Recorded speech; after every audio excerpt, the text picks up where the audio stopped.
Muy buenas a todos. Pues después de la pequeña exposición del Padre Valentín sobre fundamentos bíblicos, queremos hoy hablar de los fundamentos históricos de la devoción. Los fundamentos históricos, sin duda, si tuviéramos que elegir un fundamento histórico, son las apariciones del corazón de Jesús a Santa Margarita María de Alacoque en Paray-le-Monial en el siglo XVII, en la década de 1670. Hay varias apariciones del corazón de Jesús a Santa Margarita María de Alacoque. Sin embargo, aunque es quizás el hecho históricamente más relevante del culto al corazón de Jesús, no es el único fundamento para hablar de este culto que sin duda en la Edad Moderna se desarrolló de una manera especial y muy notable, ¿no? Sino que desde el principio de la historia de la Iglesia encontramos cómo la Iglesia se fija y contempla el corazón de Cristo como fuente de su vida espiritual. Decir que desde la época de los Santos Padres se hacía exégesis y se meditaba aquel pasaje del Señor en el capítulo 7 de San Juan, cuando el Señor dice aquello de quien tenga sed, que venga a mí y beba, porque, como dice la Escritura, de su corazón brotarán torrentes de agua viva. Los padres se centraban ya en este texto, ¿no? Que aplicaban al mismo Señor, de su corazón, de su interior brotarán torrentes de agua viva, se referían al mismo Señor, evidentemente. El que se acerca al Señor, pues bebe de los torrentes de agua viva que brotan de su costado, de su interior. Y ellos aplicaban esta profecía que el Señor hacía en futuro, en el capítulo 7 de San Juan, lo aplicaban a ese momento central de la historia de la salvación, cuando el centurión le atraviesa con la lanza el costado y de su corazón brotó la sangre y el agua, ¿no? Pues esa eran, según los padres de la Iglesia, el agua viva de la que había hablado el mismo Señor, el agua que brota de su corazón, que en el momento de la cruz, de la lanzada, de la transfixión, brotó del costado de Cristo. Pues así lo veían los padres de la Iglesia, San Justino, San Ireneo, veían que del corazón de Cristo en la cruz brotaba la vida sobrenatural, ¿no? Brotaba la sangre, es decir, la obra redentora, y brotaba el agua, que según los padres simbolizaba el Espíritu Santo. El agua viva es el Espíritu Santo que sacia nuestra sed y que es con el Espíritu Santo toda la vida sobrenatural de la Iglesia, los sacramentos, ¿no? La vida espiritual, la contemplación. San Ireneo, por ejemplo, con ese fuerte deseo de unir vida sobrenatural y vida de la Iglesia contra los gnósticos, pues subraya también, ¿no? Los sacramentos de la Iglesia, la vida de la Iglesia brota del corazón de Cristo, toda la vida sobrenatural que tenemos brota del corazón de Cristo, ¿no? Otros padres pues relacionaban este momento, ¿no? de la herida del costado, cuando el corazón de Dios se abre, ¿no? Lo relacionaban con otros textos de la Escritura, por ejemplo, pues el momento de la creación de Eva, cuando de Adán, del costado de Adán, sale Eva, ¿no? Lo relacionaban con el texto de la transfixión en la cruz, ¿no? Del nuevo Adán que es Cristo, brota la Iglesia, brota la nueva Eva, que es la Iglesia. Otros textos de la Escritura, pues por ejemplo cuando Moisés pues con la vara golpea la roca y sale el agua, ¿no? Pues también lo veían como una prefiguración de aquel momento de la cruz, ¿no? Entonces, en general, los padres de la Iglesia relacionaban, ¿no?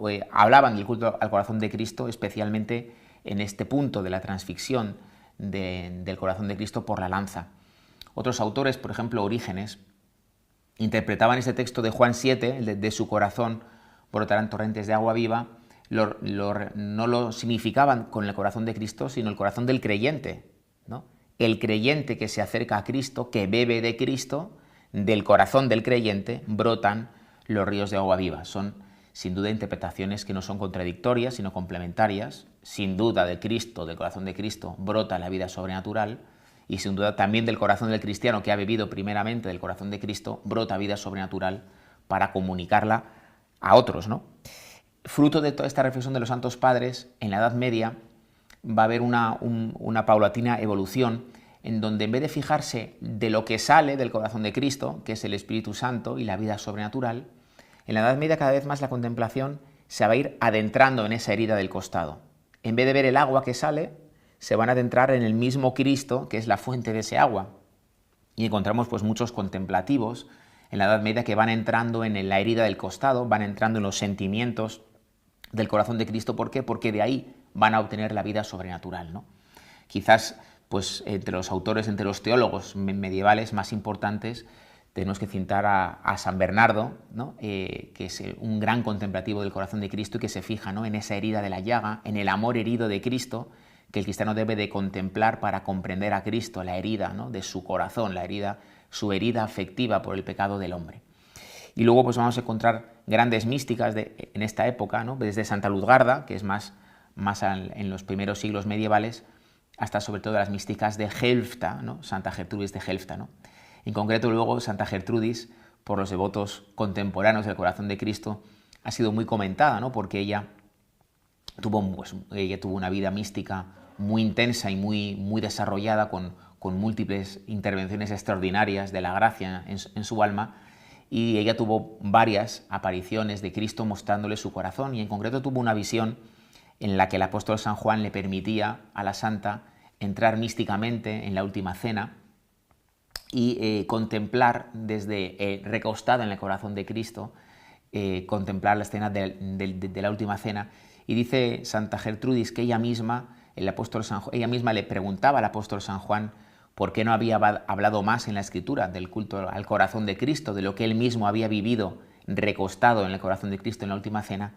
Y ella dice que el apóstol le respondió en esta visión mística, ¿no?, aquí es el apóstol desde la visión mística de esta santa, que le respondía que el Señor se le había ordenado dejar este tema para ser revelado en el futuro, decía, en los momentos en los que se enfriase la caridad en el mundo, para volver a enfriarlo. En general, en la Edad Media encontramos un crecimiento paulatino, un progresivo, en la contemplación del corazón de Cristo, que culmina con las órdenes mendicantes, con los dominicos y los franciscanos, ¿no? En primer lugar, los franciscanos, es evidente, ¿no?, su culto al corazón de Cristo, a las llagas de Cristo, a la herida del costado de Cristo, puesto que su fundador tuvo los estigmas, tuvo las heridas de la pasión en sus manos, en sus pies y en su costado. Y esto quizás fue decisivo para que los franciscanos posteriores se fijasen en las heridas de Cristo, en las heridas en particular del costado de Cristo. Es especialmente interesante descubrir esto en San Buenaventura. San Buenaventura es uno de los grandes teólogos del corazón de Cristo en la Edad Media. Él habla mucho de la herida del costado de Cristo, que es la herida del costado, significa la herida del alma, el dolor interno de Cristo por amor a nosotros para hacer el acto redentor. Además él identifica la culminación de la vida mística que tuvo San Francisco precisamente con esta participación en las heridas de Cristo, en las heridas redentoras de Cristo.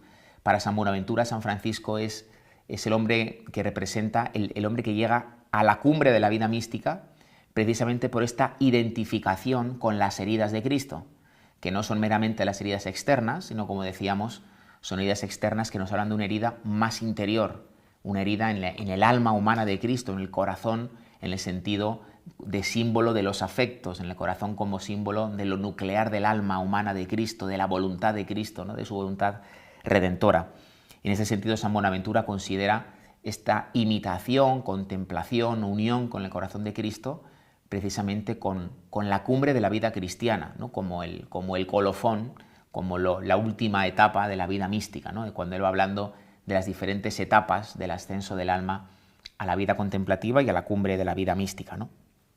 También, no solamente los franciscanos, también los dominicos fueron una orden especialmente llamada a unirse al corazón de Cristo. No solamente San Alberto Magno, el maestro de Santo Tomás de Aquino, tiene textos bonitos sobre el corazón de Cristo y sobre el corazón eucarístico de Cristo, sino que vamos a encontrar en general en la Orden de Santo Domingo una gran devoción al corazón de Cristo. Por ejemplo, hay un monasterio de dominico en Colmar, en Alemania, que no solamente los diferentes lugares del monasterio, el refectorio, la sala capitular, tenían todos nombres referidos al corazón de Cristo, ¿no?, corazón manso, corazón herido, corazón tal, ¿no?, sino que incluso celebraban litúrgicamente la fiesta de la herida del costado. Es una fiesta que fue aprobada por el Papa y que posteriormente será la fiesta que le concedan celebrar a Santa Margarita, ¿no?, esta fiesta que el Papa había concedido a la Orden de los Dominicos ya en el siglo XIV, ¿no?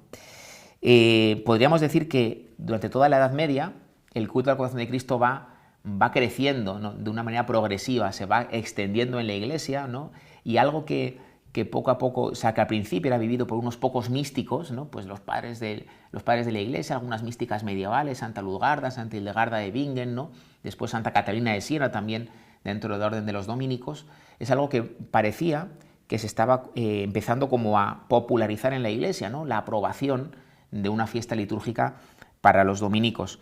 Sin embargo, la crisis espiritual que sufre la Iglesia al final de la Edad Media parece que trunca este desarrollo, ¿no? Y que algo que iba en un proceso creciente de desarrollo, junto con otras muchas cosas, parece que se trunca, igual que la teología de repente se paralizó, la escolástica de repente decayó, la espiritualidad decayó, el siglo XIV, siglo XV son siglos de crisis en la Iglesia, y con ello también decae este crecimiento en la contemplación y en la vivencia del culto al corazón de Cristo.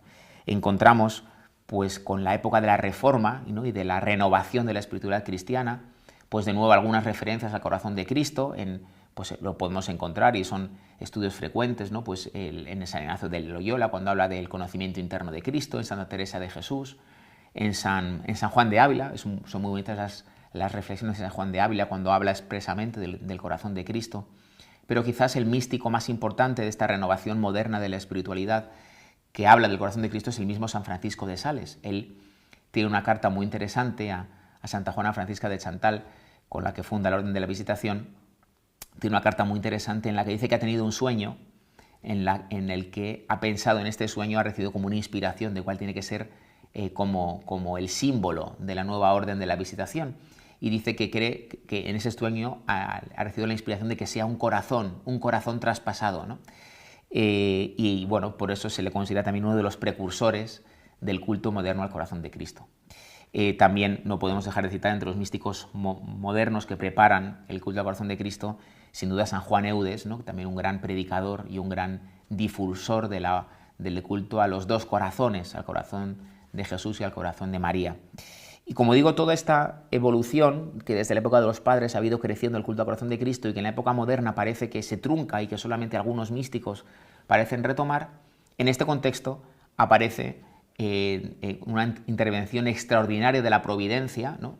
Que son las apariciones del corazón de Jesús a Santa Margarita María de Alacoque, y ¿qué es lo que significan estas apariciones? No significan algo especialmente nuevo, ¿no? El corazón de Jesús, como mostraremos en una catequesis posterior, se muestra a esta santa y le da una serie de mensajes. No hay ninguna novedad doctrinal especial, ¿no? Sino podríamos decir que lo que antes vivían unos pocos místicos en la Edad Media, unos teólogos especialmente cualificados, San Agustín, San Ireneo de Lyon, San Bonaventura, San Bernardo, pues lo que algunas personas seleccionadas, ¿no? Digamos que están en la cumbre de la santidad, habían descubierto, a partir del culto al corazón de Cristo, que propone una serie de devociones para toda la Iglesia, ¿no? La hora santa reparadora, la comunión reparadora, la consagración personal, la consagración de colectividades, ¿no? A través de una serie de devociones se quiere dar al común de la Iglesia la fiesta litúrgica del corazón de Jesús, quizás lo más importante de las prácticas que pide el corazón de Cristo Santa Margarita. A través de estas prácticas se da al común de los cristianos, ¿no?